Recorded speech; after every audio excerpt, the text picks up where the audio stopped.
हरे कृष्णा। हम लोग षड गोस्वामियों के बारे में चर्चा कर रहे हैं। और हम कुछ दिनों से सनातन गोस्वामी जी के बारे में चर्चा कर रहे हैं।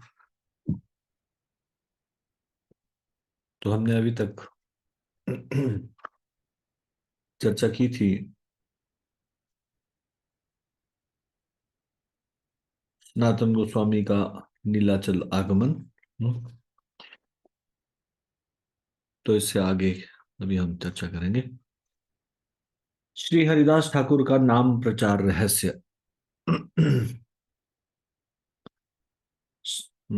तो सबसे पहले मंगलाचरण पढ़ लेंगे। छोटे वाला मंगलाचरण। ओम अज्ञानतिमिरान्धस्य ज्ञानाञ्जनशलाकया चक्षुरुन्मीलितं येन तस्मै श्रीगुरुवे नमः।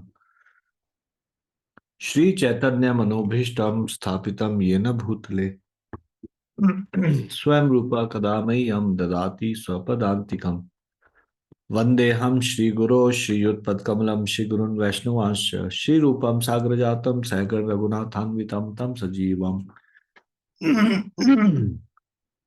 साद्वैतम सावधूतम परिजन सहितम कृष्ण चैतन्य देवम श्री राधा कृष्ण पादान सैगण ललिता श्री विशाखान्वितांश हे कृष्ण करुणा सिंधु दीन बंधु जगतपते गोपेश गोपिका कांत राधा कांत नमस्तुते तप्त कांचन गौरांगी राधे वृंदावनेश्वरी वृषभानुसुते देवी प्रणमामि हरिप्रिय वांछा कल्पतरुभ्यश्च कृपा सिंधुभ्यैव च पतितानां पावनेभ्यो वैष्णवेभ्यो नमो नमः। जय श्री कृष्ण चैतन्य प्रभु नित्यानंदा श्री अद्वैत गदाधर शिवासादि गौर भक्त वृंदा। हरे कृष्ण कृष्ण कृष्ण हरे हरे हरे राम राम राम हरे हरे। श्रील हरिदास ठाकुर का नाम प्रचार रहस्य। श्रील हरिदास ठाकुर से यह सब सुनकर सनातन गोस्वामी ने उत्तर दिया, हे हरिदास ठाकुर, आपके समान कौन है? आप श्री चैतन्य महाप्रभु के संगियों में से एक हैं, अतएव आप सर्वाधिक भाग्यवान हो हैं। आप श्री चैतन्य महाप्रभु के संगियों में से एक हैं, अतएव आप सर्वाधिक भाग्यवान हो। श्री चैतन्य महाप्रभु जिस उद्देश्य के लिए अवतार के रूप में आए हैं, वह भगवान के पवित्र नाम के कीर्तन की महत्ता का विस्तार करना है। अब वे स्वयं अब वे इसे स्वयं करने के बदले आपके माध्यम से इसका विस्तार कर रहे हैं। कौन कह रहे हैं ये? सनातन गोस्वामी। किसको कह रहे हैं? हरिदास ठाकुर को कह रहे हैं सनातन गोस्वामी। क्या कह रहे हैं वो? एक तरह से उनका गुणगान कर रहे हैं कि आपके समान कौन है इस संसार में। आप कौन हैं? आप चैतन्य महाप्रभु के संगियों में से एक है। आप सर्वाधिक भाग्यवान हो। श्री चैतन्य महाप्रभु जिस उद्देश्य के लिए अवतार के रूप में आए हैं, वह भगवान के पवित्र नाम के कीर्तन की महत्ता का विस्तार करना है। मतलब भगवान का जो मुख्य कार्य है चैतन्य महाप्रभु का इस संसार में आने का, वो पवित्र नाम के कीर्तन की महिमा का विस्तार करना है। और अब भगवान क्या कर रहे हैं? वो आपके माध्यम से इसका विस्तार कर रहे हैं। हे महोदय, आप तो नित्य ही 3 लाख बार नाम का कीर्तन करते हैं।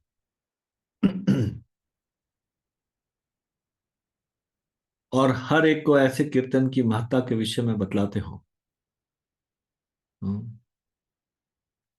चैतन्य चरितमृत के अंत्य लीला के चौथे अध्याय का 102वां श्लोक 102। आपने आचार्य कहे ना करे प्रचार, प्रचार करे न केह, ना करे न आचार। आपने आचार्य केह, केह मतलब कि कोई कोई, कुछ लोग, कुछ लोग बहुत अच्छा आचरण करते हैं।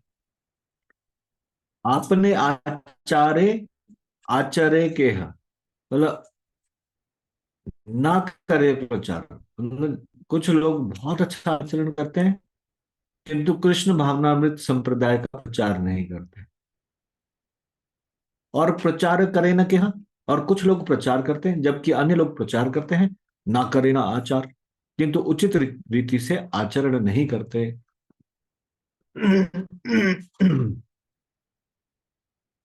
फिर वो बोलते हैं, आचार प्रचार नामेर करे ह दुही कार्य। आचार प्रचार नामेर कर ह दुई कार्य। तुम्ही सर्व गुरु तुम्ही जगतेर आर्य। आप ऐसे व्यक्ति हैं, हाँ? आप क्या करते हैं? आचार भी है, निजी आचरण भी, तथा प्रचार भी। अपने प्रचार द्वारा पवित्र नाम से संबंधित दोनों कार्यों को एक ही साथ करते हो। इसलिए आप सारे जगत के गुरु हो, क्योंकि आप जगत में सबसे उन्नत भक्त हो। इस तरह वे दोनों कृष्ण विषयक कथाओं की चर्चा करते हुए अपना समय बिताते थे। अतः दोनों ने एक साथ जीवन का आनंद लिया।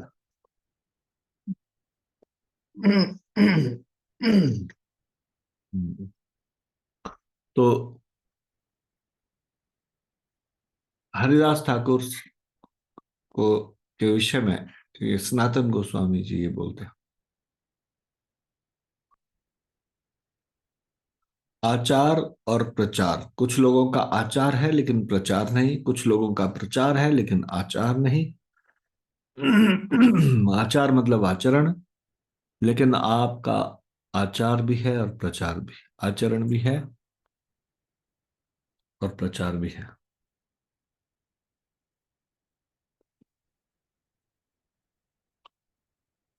श्री सनातन भक्तों के कृपा पात्र थे। इस विषय में यहां पे बताया गया, रथ यात्रा के समय बंगाल के सारे भक्त रथ उत्सव के दर्शन हेतु आए, जैसा कि पहले आए थे। बंगाल से आए महाप्रभु के भक्त वर्षा ऋतु के 4 महीने जगन्नाथपुरी में रहे, और श्री चैतन्य महाप्रभु ने उस उन सब से सनातन गोस्वामी का परिचय कराया। श्री चैतन्य महाप्रभु ने अद्वैत आचार्य नित्यानंद प्रभु, शिवास ठाकुर, वक्रेश्वर पंडित, वासुदेव दत्त, मुरारी गुप्त, राघव पंडित, दामोदर पंडित, परमानंद पुरी, ब्रह्मानंद भारती, स्वरूप दामोदर, गदाधर पंडित, सार्वभौम भट्टाचार्य, रामानंद राय, जगदानंद पंडित, शंकर पंडित, काशीश्वर तथा गोविंद तथा अन्य चुने हुए भक्तों से सनातन गोस्वामी का परिचय कराया। महाप्रभु ने सनातन गोस्वामी से समस्त भक्तों को उपयुक्त ढंग से नमस्कार करने को कहा। इस तरह उन्होंने उन सब से सनातन गोस्वामी का परिचय उनकी कृपा का पात्र बनाने के उद्देश्य से कराया। सनातन गोस्वामी अपने पांडित्य तथा उत्तम गुणों के कारण हर एक को प्रिय थे, इसलिए उन लोगों ने उन्हें योग्यता अनुसार कृपा, मित्रता और सम्मान प्रदान किया। जब रथ यात्रा उत्सव के बाद अन्य सारे भक्त बंगाल लौट गए, तो सनातन गोस्वामी श्री चैतन्य महाप्रभु के चरण कमलों के संरक्षण में रहते रहे। सनातन गोस्वामी ने श्री चैतन्य महाप्रभु के साथ डोल यात्रा उत्सव देखा। इस महाप्रभु की संगति में उनका आनंद बढ़ता गया। तो कोई बता सकता है डोल यात्रा उत्सव क्या होता है?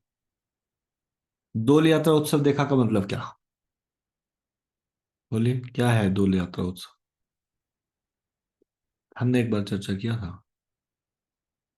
किसी को पता है आप में से? डोल यात्रा उत्सव, सनातन गोस्वामी ने चैतन्य महाप्रभु के साथ डोल यात्रा उत्सव देखा।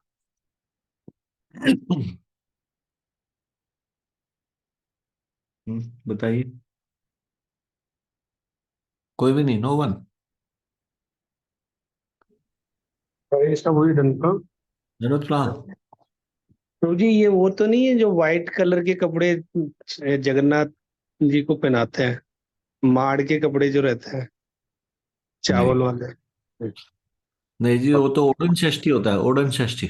अच्छा, उड़न से हम्म। अच्छा, ऐसा होता लज्जा गुप्ता माता जी। यस माता जी, बताओ, डोल यात्रा उत्सव क्या होता है? प्रणाम प्रभु जी, और गलती हो तो क्षमा करना प्रभु जी। जो जन्माष्टमी हाँ, को डालते हैं वो तो नहीं आता। जन्माष्टमी नहीं जी। डोल यात्रा। सॉरी प्रभु जी। कोई बात नहीं, और कोई ट्राई करेगा? झूलन यात्रा किसने आंसर दिया? नहीं, राधा कृष्ण सुधार प्रभु ने मैसेज भेजा है झूलन यात्रा। नहीं। हाँ, चैतन्य महाप्रभु का जन्म कब हुआ, किसको पता है? चैतन्य महाप्रभु का जन्म कब हुआ?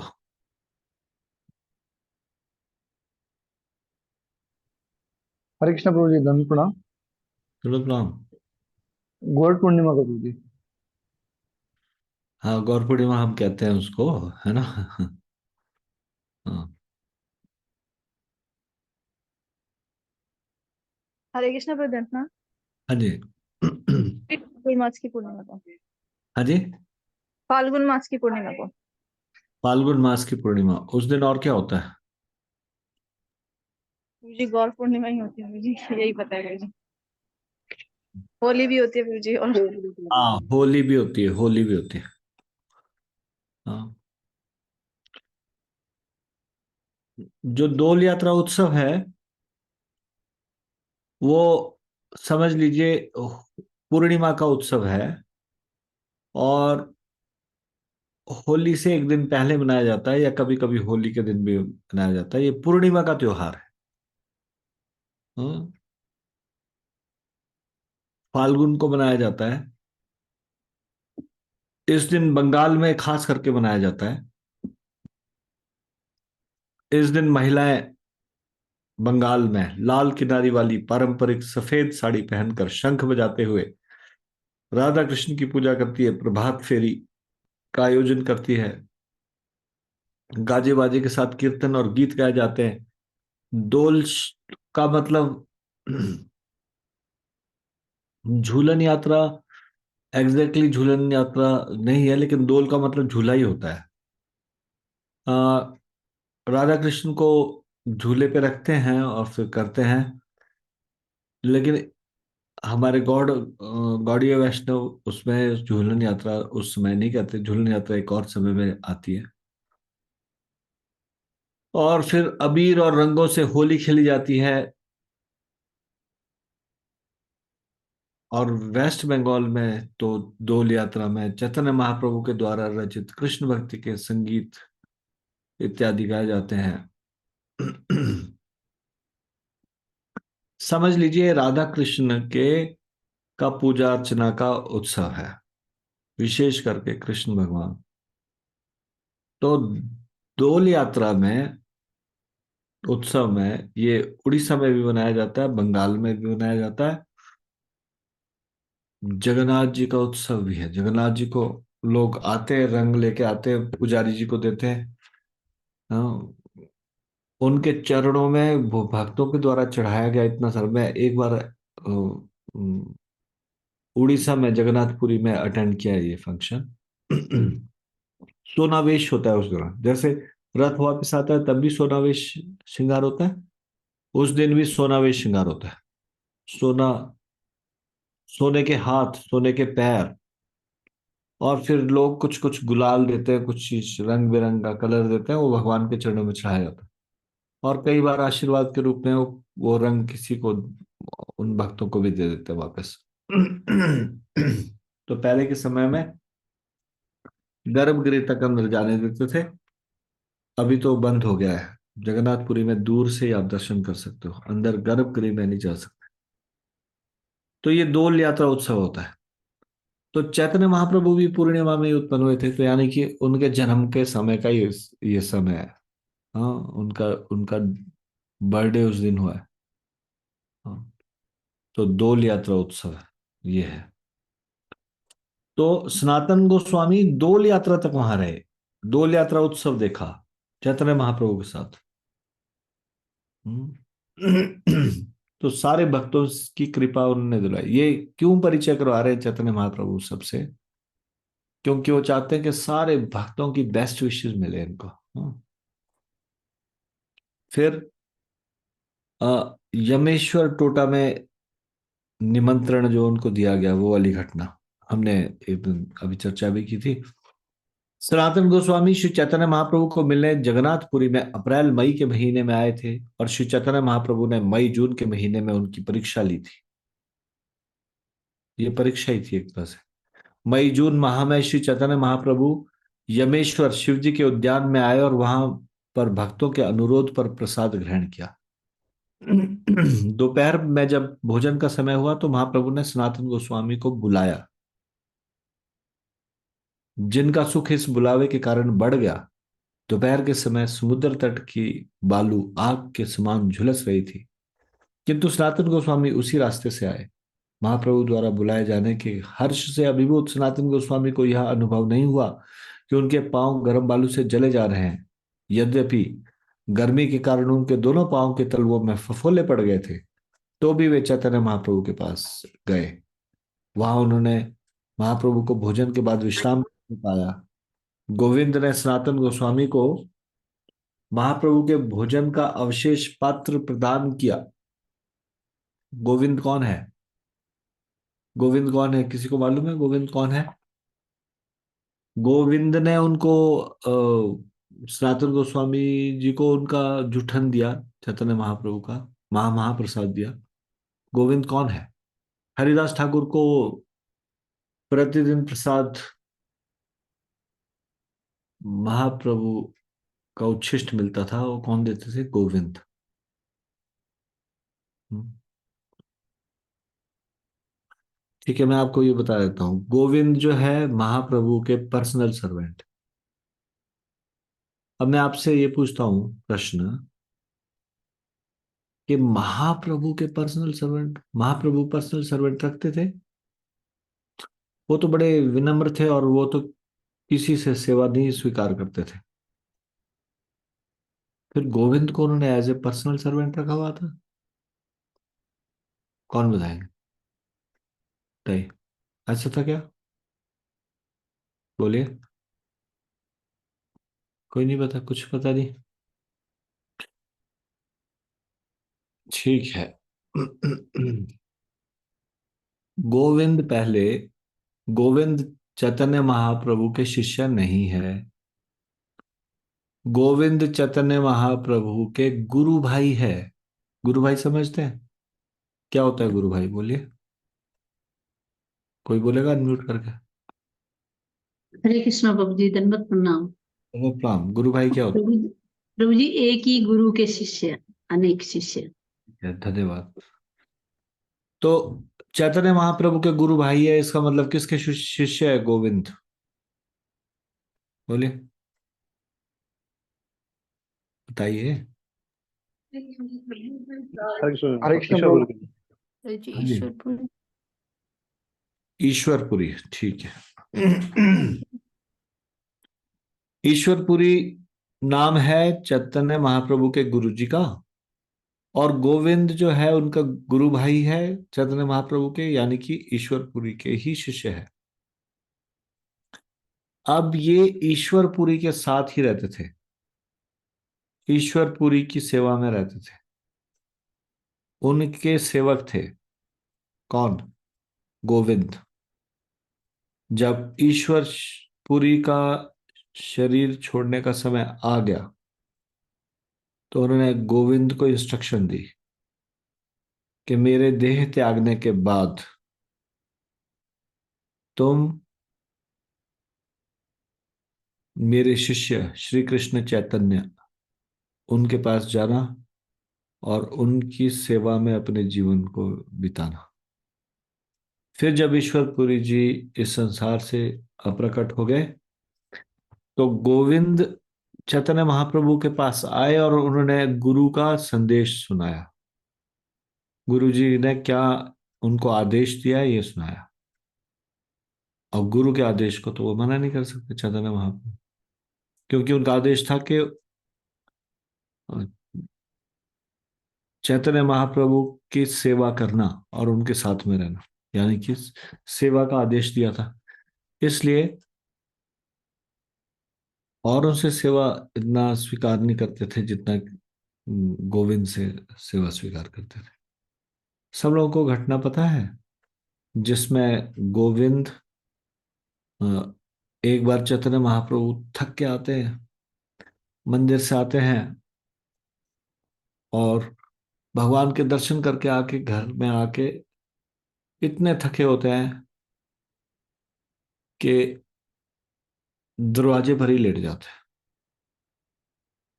अब दरवाजे पर लेट जाते हैं तो गोविंद उनको शरीर को मसाज करते थे, लेकिन कैसे करें, ये तो सिर्फ दरवाजे के पास थोड़ा सा पोर्शन दिखाई दे रहा है। तो वो अंदर महाप्रभु को लांग के अंदर चले गए कमरे में, और फिर उनका चरणों को दबाया, पूरा उनका शरीर की मालिश किया, या उनकी थकावट उतारने के लिए उनका शरीर सेवा किया, वपु सेवा। तो जब महाप्रभु का की जाग खुली, जब तो महाप्रभु ने देखा कि गोविंद उनकी सेवा में लगा है इस तरफ, और इतना समय हो गया उसने भोजन ग्रहण नहीं किया। उन्होंने पूछा, तुमने प्रसाद ग्रहण किया? तो उन्होंने कहा कि नहीं महाप्रभु। तो उन्होंने कहा कि अच्छा, तो क्यों ग्रहण नहीं किया? तो उन्होंने कहा कि आप यहाँ पे लेटे हो दरवाजे पे, तो मैं आपको लांग के कैसे जा सकता था? तो चैतन्य महाप्रभु ने बड़े आश्चर्य से पूछा कि तुम अंदर कैसे आए? अंदर भी तो लांग के आए। हाँ, लांग के नहीं आए तुम अंदर। तो उन्होंने कहा कि आपकी सेवा करने के लिए तो मैं ये अपराध भी ये मोल लेना पड़े तो लेने के लिए तैयार हूं। मतलब मेरा अनिष्ट हो लेकिन आपको कुछ सुख मिले, तो उस आपको सुख पहुंचाने के लिए मैं अपने अनिष्ट के लिए तैयार हूं। लेकिन अपनी इंद्रिय तृप्ति के लिए, अपने सुख के लिए, खुद की तृप्ति के लिए, भोजन के लिए आपको लांगू, नहीं, ये मुझे स्वीकार नहीं। ऐसे अद्भुत सेवक थे गोविंद। तो यहां पे क्या बताया गया है कि यमेश्वर टोटा में निमंत्रण दिया, महाप्रभु ने बुलाया सनातन गोस्वामी को। जैसे ही सनातन गोस्वामी आए तो ये गोविंद ने उनको चैतन्य महाप्रभु का महाप्रसाद दिया दिया। उन्होंने प्रसाद पाया सनातन गोस्वामी ने चैतन्य महाप्रभु का, और फिर महाप्रभु के पास गए। महाप्रभु ने पूछा, तुम किस मार्ग से होकर आए हो? तो सनातन गोस्वामी ने उत्तर दिया, मैं समुद्र तट के मार्ग से आया हूं। तो श्री चैतन्य महाप्रभु ने कहा, तुम समुद्र किनारे से होकर कैसे आए जहां की बालू इतनी गर्म है? तुम सिंह द्वार के सामने के मार्ग से क्यों नहीं आए? वह अत्यंत शीतल है। नरम नहीं, गर्म बालू से न तुम्हारे तलवों में फफोले उत्पन्न कर दिए होंगे। अब तुम चल नहीं सकते, तुमने इसे कैसे सहन किया? सनातन गोस्वामी ने उत्तर दिया, मुझे न तो अधिक पीड़ा का अनुभव हुआ, न ही मैं यह जान पाया कि तपिश के कारण फफोले पड़े हैं। सिंह द्वार के निकट से जाने का मुझे अधिकार नहीं है, क्योंकि वहां जगन्नाथ जी के सेवक सदा आते जाते रहते हैं। यदि मैं उन्हें छू लेता तो मेरा सर्वनाश हो जाता। यह बात सुनकर श्री चैतन्य महाप्रभु अत्यंत प्रसन्न हो गए और इस तरह बोले।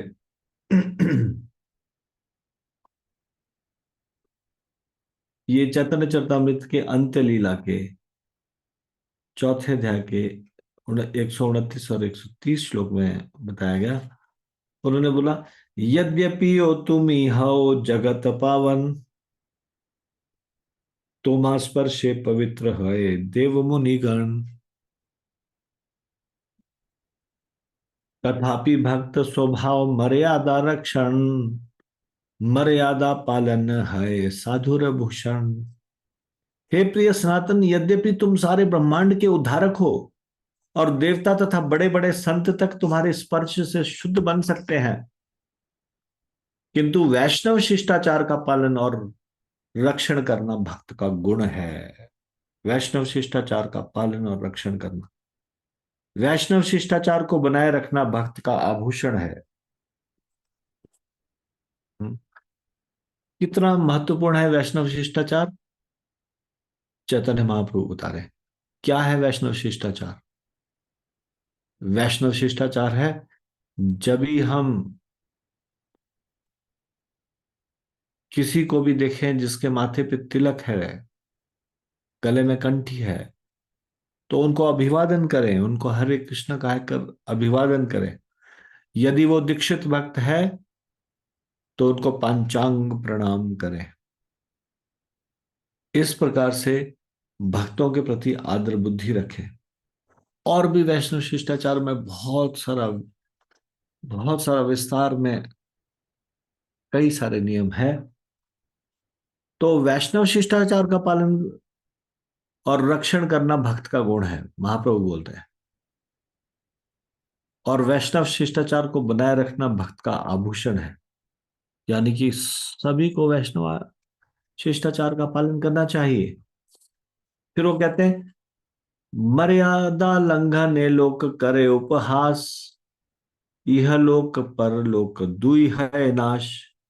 जो व्यक्ति शिष्टाचार के नियमों का उल्लंघन करता है तो लोग उसकी हंसी उड़ाते हैं, और इस तरह वह इस लोक तथा परलोक दोनों में विनष्ट हो जाता है। मर्यादा राखिले दुष्ट, मर्यादा राखिले तुष्ट, क्याले मोर मन, तुम्ही अच्छे ना करिले, करे को जन।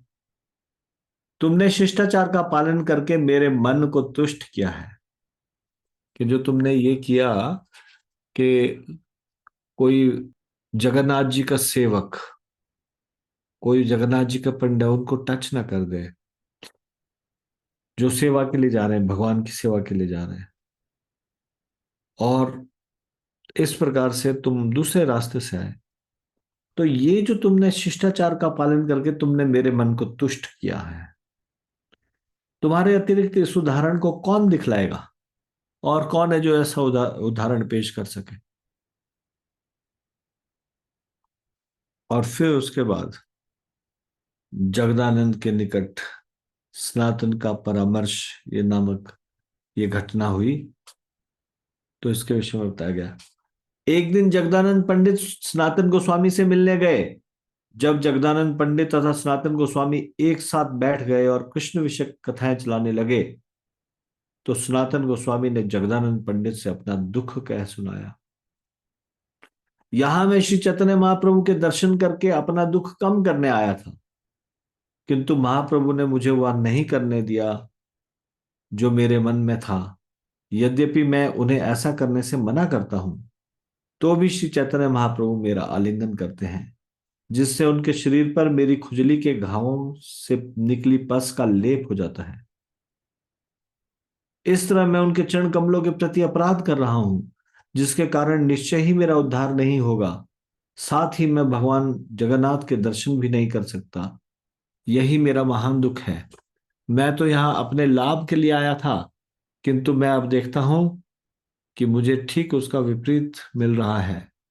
मैं नहीं जानता, न ही मैं निश्चित कर सकता हूं कि मुझे किस तरह लाभ होगा।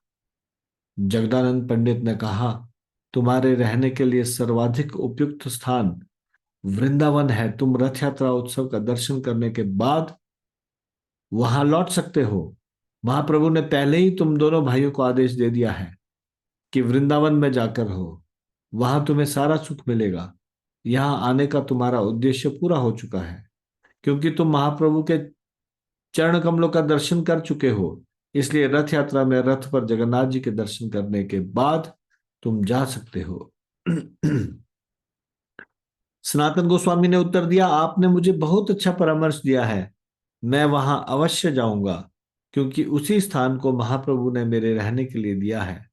इस तरह बातें करके सनातन गोस्वामी तथा जगदानंद पंडित अपने अपने कार्यों पर लौट गए। अगले दिन श्री चैतन्य महाप्रभु हरिदास तथा सनातन गोस्वामी से मिलने गए। हरिदास ठाकुर ने श्री चैतन्य महाप्रभु के चरण कमलों पर नमस्कार किया और महाप्रभु ने प्रेम आवेश में उनका आलिंगन किया। सनातन गोस्वामी ने दूर से ही नमस्कार तथा दंडवत किया, किंतु श्री चैतन्य महाप्रभु ने उनको आलिंगन करने के लिए बारंबार पास बुलाया। अपराध करने के भय से सनातन गोस्वामी श्री चैतन्य महाप्रभु से मिलने आगे नहीं आए, किंतु महाप्रभु उनसे मिलने आगे बढ़े। सनातन गोस्वामी पीछे हट गए, किंतु चैतन्य महाप्रभु ने उन्हें बलपूर्वक पकड़ लिया और उनका आलिंगन कर लिया। महाप्रभु दोनों को अपने साथ लेकर एक पवित्र स्थान पर बैठ गए। तब वैराग्य में उन्नत सनातन गोस्वामी बोलने लगे। उन्होंने कहा, मैं तो यहाँ अपने लाभ के लिए आया था, किंतु मैं देखता हूं कि उसके विपरीत हो रहा है। मैं सेवा के लिए अयोग्य हूं। मैं दिन प्रतिदिन अपराध ही करता हूं। मैं स्वभाव से निम्न जन्मा हूं। मैं पाप कर्मों का प्रदूषित जलाशय हूं। यदि आप मुझे छूते हैं तो वह मेरे लिए और भी बड़ा अपराध होगा। तिस पर मेरे शरीर के खाज के घाव से जो खून बह रहा है आपके शरीर को लगता है, फिर भी आप मुझे बलपूर्वक छूते हैं। हे महोदय, मेरा शरीर भयावह स्थिति में है, फिर भी उसका स्पर्श करने में आपको तनिक भी घृणा नहीं होती। इस अपराध के कारण मेरे लिए प्रत्येक मंगल समाप्त हो जाएगा। इसलिए मैं देखता हूं कि यहाँ रुककर मैं कोई भी मंगल नहीं कर पाऊंगा। कृपया मुझे रथ यात्रा उत्सव के बाद वृंदावन लौट जाने की अनुमति का आदेश दें। मैंने जगदानंद पंडित से उनका मत जानने के लिए परामर्श किया है और उन्होंने भी वृंदावन लौट जाने का परामर्श दिया है। यह सुनकर क्रुद्ध होकर श्री चैतन्य महाप्रभु जगदानंद पंडित की भर्त्सना करने लगे। तो चैतन्य चरितमृत के अंत्य लीला के चौथे अध्याय के 158 और 160वें श्लोक में महाप्रभु कहते हैं, कालिकार बटुया जगा एछे गर्वी हेल, तोमा सबारे है उपदेश करिते लागीला, व्यवहारे परमार्थे तुमी तार गुरु तुल्य, तोमारे उपदेशे ना जाने आपन मूल्य, आमार उपदेष्टा तुमी प्रामाणिक आर्य, तोमारे है उपदेशे बालका करे एछे कार्य। कालिकार बटुया जगा, जगा मतलब शॉर्ट में भगवान बोल रहे हैं जगदानंद पंडित को कि ये जगह जो है, जगह जगदानंद पंडित, हाँ, कालिकार बटुया एक कल का बच्चा है, अभी केवल बालक है। एछे गर्वी है, इतना गर्वीला हो गया है। तोमा सबा रहे उपदेश करीते लागिला, कि इतना गर्वीला हो गया कि अपने आप को तुम जैसे व्यक्ति को उपदेश देने के लिए सक्षम मानता है। व्यवहारे परमार्थे तुमी तार गुरु तुल्य, व्यवहारे मतलब सामान्य व्यवहार में, और परमार्थे मतलब आध्यात्मिक उन्नति के मामले में, इन दोनों मामलों में तुम उसके गुरु के तुल्य हो। व्यवहारे परमार्थे तुमी तार गुरु तुल्य, कि तुम उसके जगदानंद के गुरु के तुल्य हो। तुम्हारे उपदेशे ना जाने आपन मूल्य, फिर भी वो अपने मूल्य को न जानते हुए तुम्हें परामर्श देने का दुस्साहस करता है। आमार उपदेष्टा तुमी प्रामाणिक आर्य,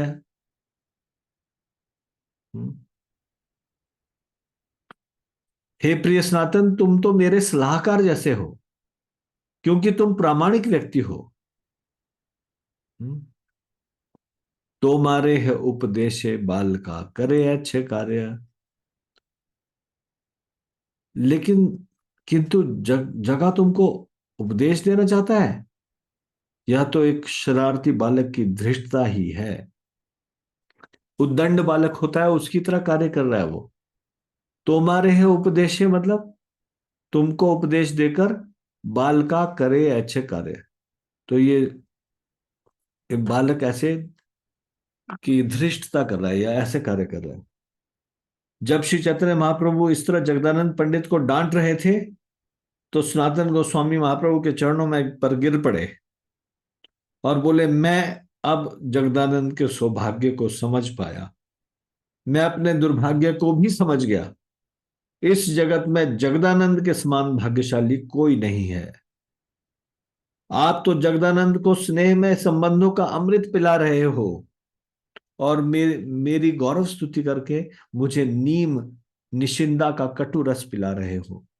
यह मेरा दुर्भाग्य है कि आपने मुझे अपने आत्मीय जन के रूप में स्वीकार नहीं किया, किंतु आप पूर्णतया स्वतंत्र पूर्ण पुरुषोत्तम भगवान है।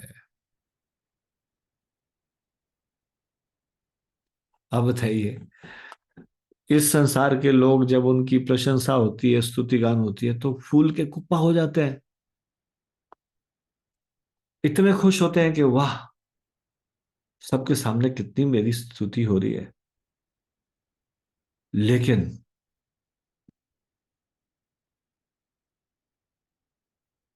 सनातन गोस्वामी दुखी हो गए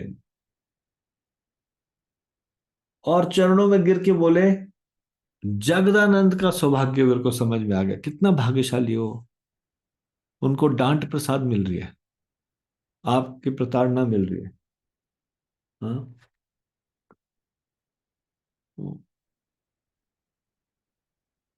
जगदानंद के समान कौन भाग्यशाली है? कोई उनके समान भाग्यशाली नहीं। आप अपने स्नेह में संबंधों का अमृत पिला रहे हैं। देखिए, जब इस संसार में जितना ज्यादा हम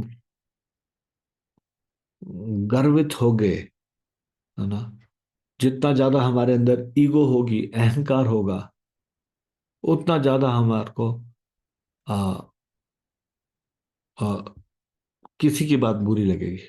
जितना हमको किसी की बात बुरी लगती है, जिस मात्रा में, उसी मात्रा में हम अहंकार पे डूबे हुए। To the degree we feel bad when somebody says anything to us, to that degree we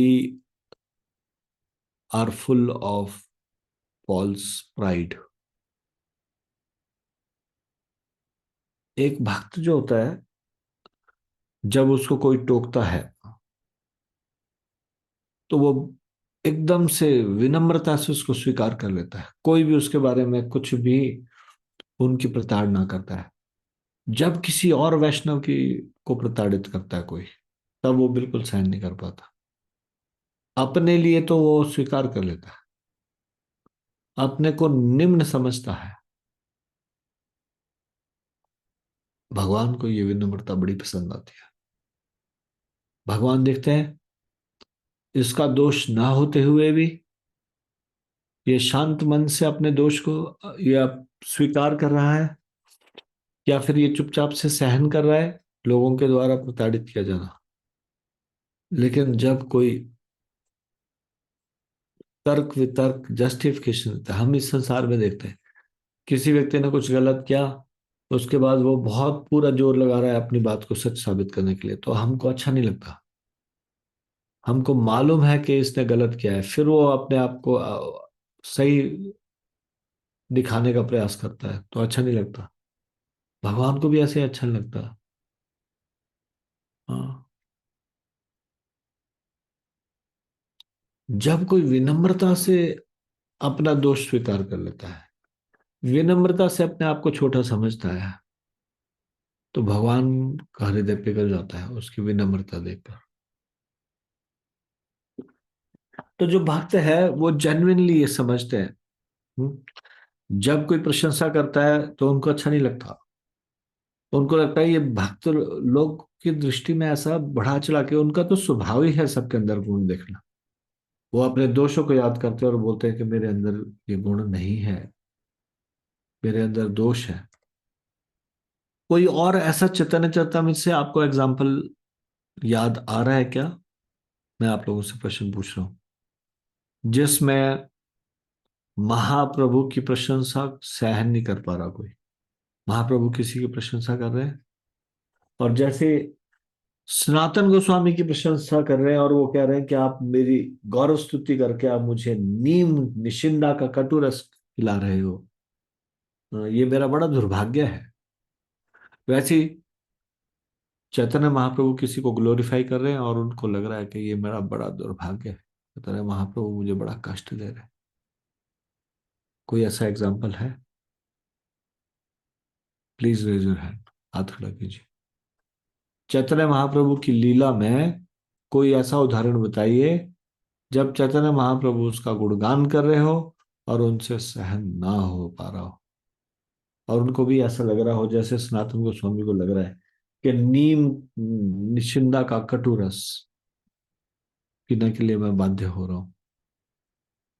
Shaktimati माता जी, यस माता जी बताइए। हरे कृष्णा प्रभु जी, धन्यवाद प्रणाम। हरे कृष्ण। प्रभु जी, अद्वैत आचार्य की प्रशंसा करते थे तो उनको जहर के समान लगता था। अद्वैताचार्य उनकी प्रशंसा करते थे तो उनको बहुत जहर के समान लगता था। क्या प्रशंसा करते थे, और फिर उन्होंने क्या किया, उन्होंने कैसे रिएक्ट किया? उन्होंने रिएक्ट किया था कि मुझे याद नहीं आ रहा वो। तो जी एक बार अद्वैत आचार्य ने यही प्रार्थना की, किसी और को डांटा था पता नहीं कि चैतन्य महाप्रभु ने, तो उन्होंने कहा मेरे लिए यदि आप। हम्म। लेकिन एक बार कुछ है ऐसी कथा, प्रभु जी याद नहीं आ रही वो। चलो ठीक है, हरि नाम बोल जी। बता दिया आपने, अद्वैताचार्य। प्रभु जी, धन्यवाद प्रणाम। ठीक है। अनुपम सुंदर प्रभु जी ने भी हाथ खड़ा किया है। बताइए अनुपम सुंदर प्रभु, क्या किया अद्वैताचार्य जी? हरे कृष्ण बोलिए धन्यवाद। हरे कृष्णा, दौलत प्रणाम। प्रभु जी वो अ, अद्वैताचार्य का था कि वो हाँ, क्या था? उनकी प्रशंसा चैतन्य महाप्रभु जी एक्चुअली, करते। हाँ। हाँ उनकी प्रशंसा करते थे। तो हम्म। वो अपने कान बंद कर लेते थे, अद्वैताचार्य दोनों हाथ से कान बंद कर लेते थे। और सहन वो नहीं। बोलते थे, हाँ, हाँ, सहन नहीं कर पाते थे। सहन नहीं कर पाते थे। हाँ, फिर और ये नवदीप में ये घटना हुई थी उस टाइम पे। क्या हुई? चैतन्य पूरी डिटेल में तो नहीं याद है मुझे। कुछ तो तो बताओ, क्या क्या क्या हुआ? अ, हम्म, क्या? नहीं मुझे नहीं याद आ रहा मुझे। शक्तिमती माता जी ने भी नाम बताया सिर्फ, कि वो गुरु जी अपने। वो एक्चुअली वो आदि वो जो स्टार्टिंग है चेतन चरितमृत के, उसमें आता है वो मुझे। तो ठीक है, म्यूट। और हाथ खड़ा हुआ। उपासना अति प्रिय और नीलांबर माधव प्रभु का हाथ खड़ा हुआ है। पहले उपासना अति प्रिय माता जी, यस माता जी बताइए। हरे कृष्णा प्रभु जी, हाँ, प्रभु जी उन्होंने मायावाद के मतलब मायावादी भाष्य शुरू कर दिया था एक ऊंची सी जगह पर खड़े होकर, और बहुत तेज तेज आवाज में मायावाद का प्रचार शुरू कर दिया था।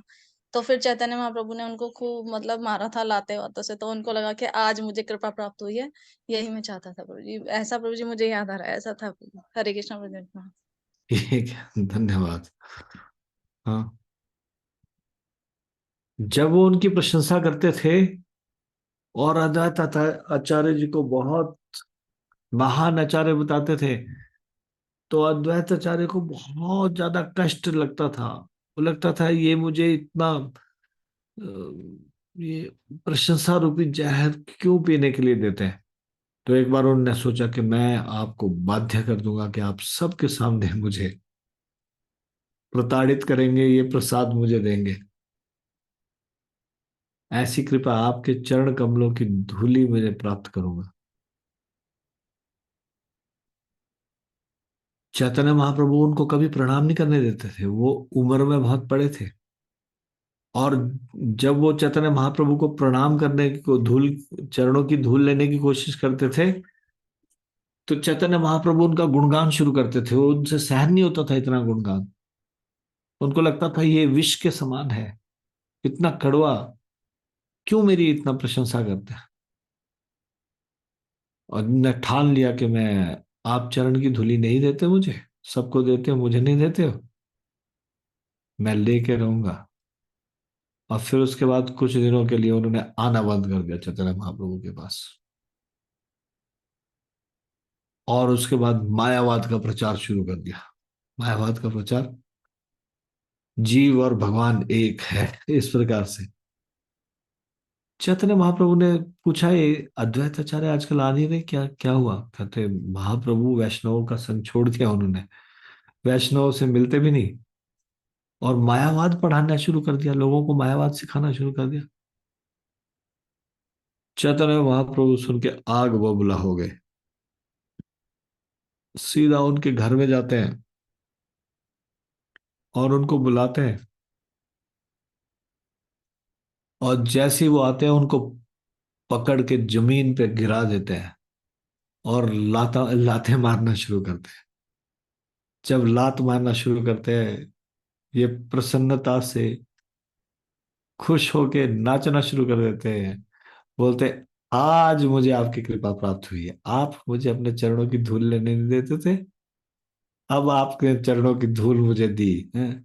आपने अपने सेवक को अपनी सही जगह दिखाई। आप सबके सामने मुझे इतनी प्रशंसा करते थे। हाँ, ये कड़वा जहर मुझे पीने के लिए बाध्य करते थे, आज आपकी कृपा का आस्वादन मुझे मिला। हाँ, और इस प्रकार से वो नाचने लगे।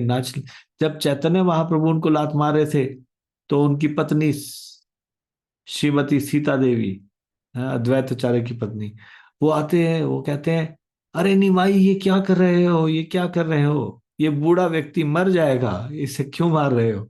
हाँ, लेकिन उनको मालूम नहीं था अद्वैत आचार्य ये ड्रामा कर रहे थे। महाप्रभु उनका ये प्लान समझ जाते हैं। महाप्रभु उनको गले से आलिंगन करते हैं। दोनों का मिलन होता है। चैतन्य महाप्रभु का गुस्सा भी दिखावटी और उनका मायावाद प्रचार करना भी दिखावटी। तो उसका प्रयोजन कुछ और था। प्रयोजन क्या था? प्रयोजन था महाप्रभु की कृपा लेना। और महाप्रभु ये भी दिखाना चाहते थे कैसे ये प्रशंसा जो है, ये एक भक्त के लिए कष्टदायक होता है। किस लिए? किस लिए? क्योंकि जब भी कोई भक्त प्रशंसा करते हैं हमारी भक्ति के लिए या किसी भी चीज के लिए, हमारे गुणों के लिए, तो असलियत में तो वो झूठ ही है। That credit does not goes to us. उसका श्रेय हमें नहीं जाता। हमारे अंदर जो भी कुछ गुण दिखाई दे रहे हैं वो गुरु के द्वारा दिए गए, वैष्णवों के द्वारा दिए गए, भक्तों के द्वारा दिए गए। और जितने भी अवगुण दिखाई दे रहे हैं वो हमारे पिछले जन्मों के अनर्थ है जो अभी हमारे साथ चले आ रहे हैं। तो एक भक्त क्या सोचता है, शुद्ध भक्त, मेरे अंदर जितने अवगुण है वो मेरे अपने हैं, और जितने भी गुण हैं वो वैष्णवों के दिए गए, गुरु के दिए गए। गुरु ने प्रदान किया तो मेरे अंदर कुछ गुण है, और जितना भी मेरे अंदर दोष है वो मेरा अपना है। इस प्रकार से एक वैष्णव का सोचना होता है। प्रतिष्ठा शुक्रे रविष्ठा। ये प्रतिष्ठा क्या है? प्रतिष्ठा सुअर की विष्ठा के समान है। इसको इतना गंदा बताया गया। सुअर जो सबका मल खाता रहता है, एक चीज को वो भी त्याग देता है सुअर, वो है अपनी विष्ठा को नहीं खाता, अपने मल को नहीं खाता, बाकियों के मल वो खाता रहता है। तो प्रतिष्ठा को बोला गया ये इतनी खराब चीज है कि जिसको सबसे गंदे प्राणी सुअर ने भी त्याग दिया। प्रतिष्ठा शुक्रेर विष्ठा। ये प्रतिष्ठा सुअर की विष्ठा के समान है। भक्त लोग इससे बचते हैं। भक्त लोग क्यों प्रशंसा नहीं सुनना चाहते? क्योंकि प्रशंसा वास्तव में उनका कोई क्रेडिट है ही नहीं। इस संसार में जो भी हम कुछ उपलब्धि प्राप्त करते हैं उसमें बहुत सारे लोगों का को श्रेय जाता है। जैसे माउंट एवरेस्ट पे जब कोई पर्वतारोही चढ़ता है तो आपको पता है उसको ट्रेनिंग जिसने दी, उसका सिखाया, उनको भी श्रेय जाता है। जो शेरपा वहां साथ जाते हैं उनका लगेज उठा के जाते हैं, आपको पता है उनका कभी नाम नहीं आता, क्योंकि वो वहां के बाशिंदे हैं, ठंड में रहने वाले। माउंट एवरेस्ट पे ये व्यक्ति चढ़ा पहली बार, और वो शेरपा वो हर बार उनका उनको पैसे लेते हैं और उनका सामान उठा के जाते हैं। वो सिर्फ अकेले चढ़ रहे होते हैं माउंट एवरेस्ट पे, और शेरपा ये जो वहाँ के लोकल लोग रहने वाले जो है जिनका यही कार्य करते हैं, वो इतने एक्सपर्ट होते हैं, वो इनके साथ खुद भी चल रहे हैं और पीठ पे बोझा भी उठा के चल रहे हैं। उनका कभी नाम नहीं आता। तो श्रेय तो शेरपा को जाना चाहिए सारा, जो उनके साथ जो ये हमारे जीवन में भी हम भक्ति भी कर पा रहे हैं। हमारे माता पिता ने हमको संस्कार दिए, उनको श्रेय जाता है। हमारे घर के सदस्य, बाकी पत्नी या फिर और अन्य घर के भाई बहन इत्यादि, उनको भी श्रेय जाता है। कोई हमें कष्ट दे रहे हैं अगर, तो हमारे संसार में मन ना लगे, अटैचमेंट ना हो, वो भी, उनको भी श्रेय जाता है। मान लो किसी की पत्नी तीखा बोलने वाली है और वो अपने पत्नी के प्रति आकर्षित नहीं हो रहा, उससे दूर, क्योंकि वो बहुत ज्यादा तीखा बोलती है, तो उसको भी श्रेय जाता है जो भक्ति में आगे बढ़ रहा है, क्योंकि वो प्रेम का आदान प्रदान नहीं कर रही, इसलिए वो कृष्ण से प्रेम में का आदान प्रदान कर रहा है। हम देखते हैं इस संसार में, जब कोई टॉपर होता है, उसका इंटरव्यू लिया जाता है सिविल सर्विस या कुछ का, तो कई बार वो बोलते हैं बहुत मेहनत की, और वो बताते हैं कि इस प्रकार से मेरी सफलता का श्रेय मेरी कड़ी मेहनत को जाता है, और साथ में ये गुरुजन को थोड़ा बहुत कई बार दे देते हैं, नहीं तो अधिकतर अपनी मेहनत के विषय में बताते हैं। कभी भी सबसे ज्यादा श्रेय जिसको जाना चाहिए, भगवान, उनको श्रेय नहीं देते। भगवान की कृपा से ही हम स्मरण कुछ कर पा रहे हैं, भगवान की कृपा से ही हम कुछ कार्य कर पा रहे हैं संसार में। तो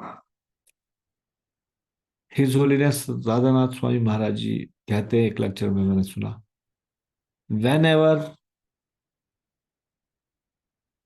one takes credit of anything in this world, then he is under the influence of maya. जब हम इस संसार में किसी भी चीज का श्रेय लेते हैं, इसका श्रेय जाता है मुझे, क्रेडिट जाता है मुझे, तो हम माया के चंगुल में, माया माया में, तब हम सोच रहे हैं कि मेरा श्रेय है, मेरा श्रेय, मैंने किया, मेरी वजह से ऐसा हुआ। हाँ, ये भक्त ऐसे नहीं सोचता है। इसीलिए सनातन गोस्वामी को जब उनकी महिमा मंडन करते हैं चैतन्य महाप्रभु, उनके बारे में इतना उनकी गौरव स्तुति करते हैं, तो वो एकदम दुखी हो जाते हैं। वो बोलते हैं कि आप मुझे ये नीम का कड़वा रस पिला रहे हो, मैं कितना दुर्भाग्यशाली हूं, और ये कितना सौभाग्यशाली है जगदानंद, जिनको आप डांट कर उनको अमृत रस पिला रहे हो।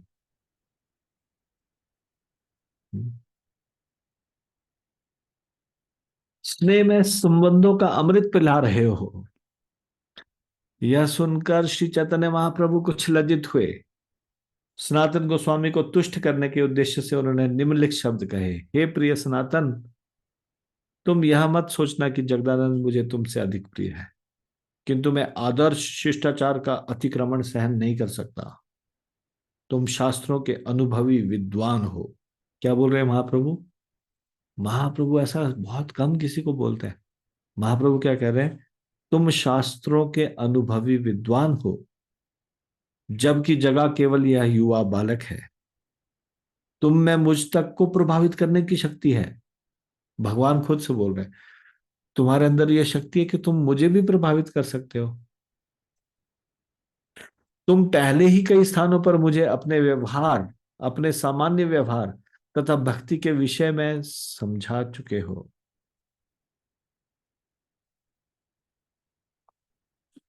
जगह का तुम्हें उपदेश देना मुझे असह्य है, इसलिए मैं उसकी भर्त्सना कर रहा हूं। मैं तुम्हारी प्रशंसा इसलिए नहीं करता क्योंकि मैं तुम्हें अपने घनिष्ठ संबंधों से बाहर मानता हूं, अपितु इसलिए कि तुम वास्तव में इतने योग्य हो कि लोगों को तुम्हारे गुणों की प्रशंसा करने के लिए बाध्य होना पड़ता है।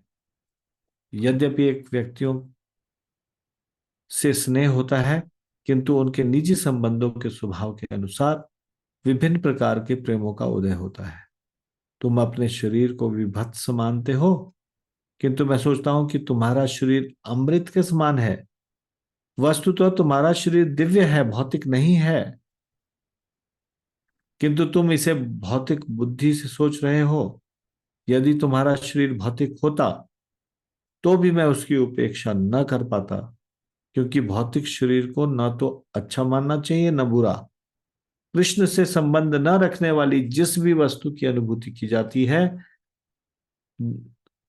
उसे माया समझना चाहिए। शब्दों द्वारा उच्चारित या मन में अनुभव किए गए एक भी भ्रम यथार्थ नहीं होता। चूंकि भ्रम यथार्थ नहीं होता, इसलिए जिसे हम बुरा सोचते हैं और जिसे अच्छा सोचते हैं उनमें कोई अंतर नहीं होता। जब हम परम सत्य की बात करते हैं तो ऐसी कल्पनाएं लागू नहीं होती। भौतिक जगत में अच्छे बुरे की कल्पनाएं मन की उपज होती है, इसलिए यह कहना कि यह अच्छा है और यह बुरा है कोई भूल है। विनम्र साधु पुरुष वास्तविक ज्ञान के बल पर विद्वान तथा विनीत ब्राह्मण, गाय, हाथी, कुत्ते तथा चंडाल को समदृष्टि से देखते हैं। जो व्यक्ति जीवन में अर्जित ज्ञान तथा उसके उपयोग से पूर्णतया संतुष्ट रहता है और अपने आध्यात्मिक पद पर स्थित रहता है, जो व्यक्ति अपनी इंद्रियों को पूरी तरह वश में रखता है और जो व्यक्ति कंकड़, पत्थर तथा सोने का को एक सा देखता है, वह पूर्ण योगी कहलाता है। चूंकि मैं सन्यासी हूं, इसलिए मेरा धर्म भेदभाव करना नहीं अपितु समदृष्टि रखने का है। मेरा ज्ञान चंदन तथा कीचड़ में समदृष्टि रखता है। इस कारण मैं तुम्हारा त्याग नहीं कर सकता। यदि मैं तुमसे घृणा करूंगा तो मैं अपने वृत्तिपरक धर्म से विचलित हो जाऊंगा। हरिदास ने कहा, हे प्रभु, आपने जो कुछ कहा है वह बाह्य औपचारिकता है, मैं इसे स्वीकार नहीं करता। हे प्रभु, हम सब पतित हैं, किंतु आपने पतितों पर दयालु होने के अपने गुण के कारण हमें स्वीकार किया है। यह जगत विख्यात है। श्री चैतन्य महाप्रभु हंसे और बोले, हे हरिदास, हे सनातन, सुनो। अब मैं तुमसे सच कह रहा हूं कि मेरा मन तुम लोगों के प्रति किस तरह अनुरक्त है। हे हरिदास तथा सनातन, मैं तुम दोनों को अपने बच्चों जैसा मानता हूं जिनका पालन मेरे द्वारा होना है। पालक कभी भी पालितों के दोषों पर गंभीरता से विचार नहीं करता। मैं अपने आप को आदर के अयोग्य समझता हूं, किंतु स्नेह के कारण मैं तुम लोगों को अपने बच्चों के समान मानता हूं। जब बालक मल मूत्र कर देता है तो वह माता के शरीर में लग जाता है, किंतु माता कभी भी बच्चे से घृणा नहीं करती। उल्टे उसे धोने में वह अपार आनंद पाती है। माता को पाले जाने वाले बालक का मल मूत्र चंदन लेप के समान प्रतीत होता है।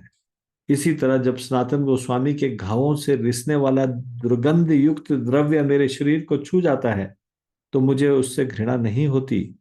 हरिदास ठाकुर ने कहा, हे महोदय, आप पूर्ण पुरुषोत्तम भगवान हैं और हमारे प्रति अत्यंत कृपालु हैं। कोई नहीं जान सकता कि आपके अगाध स्नेहिल हृदय में क्या है। आपने वासुदेव कोड़ी का आलिंगन किया, जिसका शरीर पूरी तरह कीड़ों से भरा था।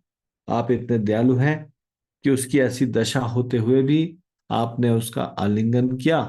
आपने उसका आलिंगन करके उस शरीर को कामदेव का ऐसा सुंदर बना दिया। हम आपकी कृपा की तरंगों को नहीं समझ सकते। और फिर उसके बाद चैतन्य महाप्रभु एक गंभीर बात कहते हैं। ये चैतन्य चरितामृत अंत्य लीला के चौथे अध्याय का 191 से 193 वाला श्लोक है।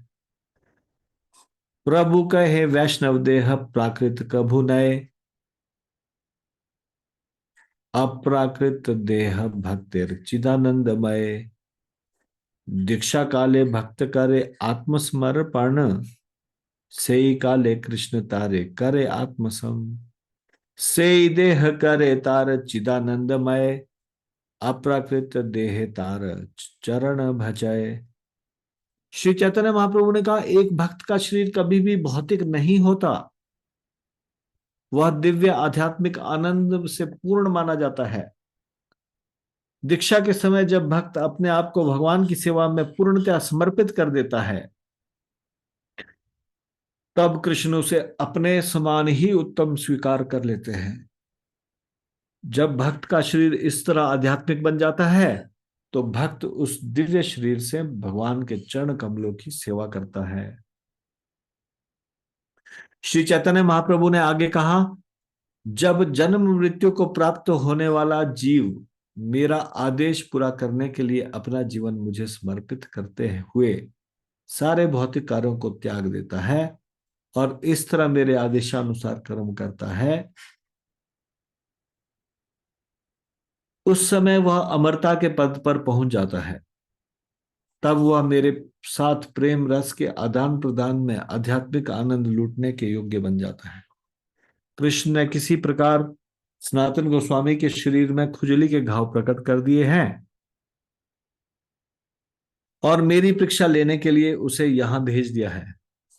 कौन कह रहे हैं? चैतन्य महाप्रभु कह रहे हैं, यदि मैंने सनातन गोस्वामी से घृणा की होती और उसका आलिंगन न किया होता तो निश्चय ही कृष्ण के प्रति अपराध करने के लिए मैं दंडित होता।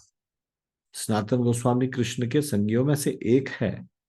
उसके शरीर से कोई दुर्गंध नहीं आ सकती। पहले दिन जब मैंने उसका आलिंगन किया तो मुझे चतुसम, या चतुसम किसको बोल रहे हैं, चंदन कपूर अगरू और कस्तूरी का मिश्रण की सुगंधी आई। वस्तुतः जब श्री चैतन्य महाप्रभु ने सनातन गोस्वामी का आलिंगन किया तो महाप्रभु के स्पर्श मात्र से चंदन लेप के ही समान सुगंधी प्रकट हुई। तो ये चैतन्य चरितामृत के अंत्य लीला के चौथे अध्याय का 199 श्लोक से 201 श्लोक तक बताया गया।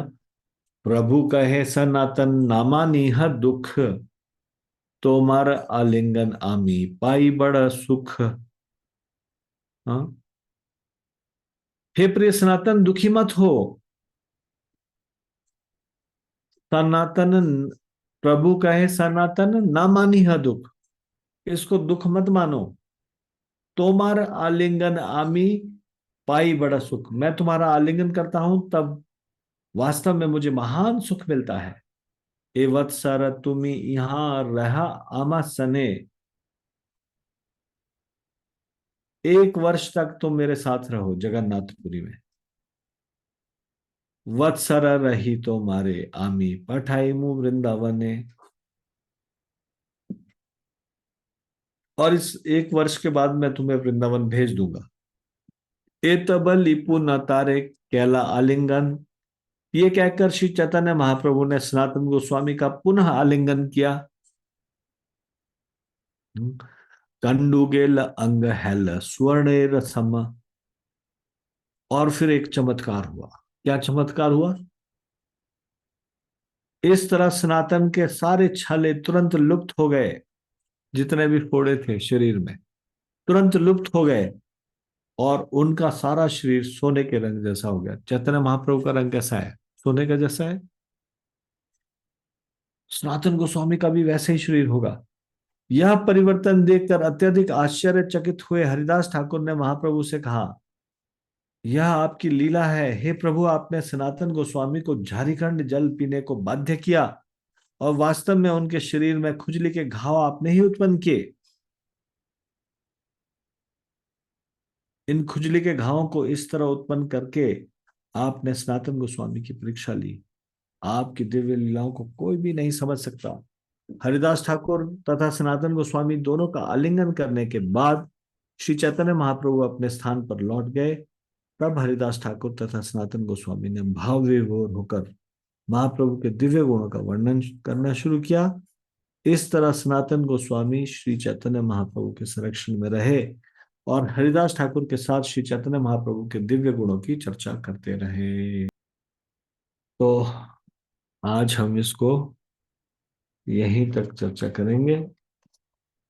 इससे आगे की चर्चा हम कल करेंगे। आज की चर्चा से आपका कोई प्रश्न है या आपकी कोई टिप्पणी है? कृपया हाथ खड़ा कीजिए।